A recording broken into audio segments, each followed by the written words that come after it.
sekitar bulan November, orang tuh sempat ngegeser si posisi bar memanjang ke arah tembok sini. Naasnya, jug rinser atau alat untuk ngebersihin gelas itu selangnya kecabut dan patah. Dan di video ini orang sebenarnya mau cerita aja bagaimana cara memperbaiki jug rinser dan bagaimana merakitnya kembali.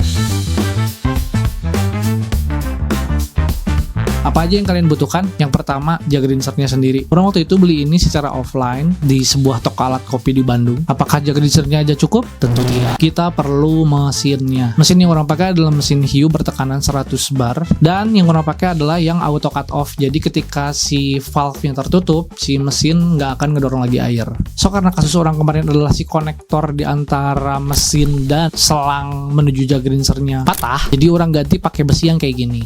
Nah, nanti si konektor besi ini akan disambungkan ke selang baja untuk nyambung ke si jug rinsernya atau ke inletnya. So, karena dalam kasus orang selangnya juga bocor, mau gak mau orang harus beli lagi. Oke, setelah semua alat-alat udah ada, boleh langsung kita rakit. Pertama-tama, kita tinggalkan dulu si jug rinsernya, kita fokus ke mesinnya. So, di mesin air yang orang pakai, itu si inletnya orang pakai selang yang lebih kecil. Lanjut ke outletnya. Si outletnya kita pasang dulu yang namanya seal tape sampai agak tebal. Lalu pasang konektornya, dan konektornya juga pakai seal tape lagi. Setelah konektornya terpasang, lalu kita pasang ke selang baja. Dan saran orang, pakai alat bantu seperti kunci pas atau tang, karena si dratnya ini harus bener-bener habis diputar sampai kencang. Mesin udah beres, sekarang kita lanjut sambungin antara mesin dan jug rinser. Kita fokus ke si inlet dulu. Si dratnya kita pakai insidan lagi yang agak tebal, lalu kita kunci lagi. Setelah itu jadi. Tapi apakah langsung dipasang?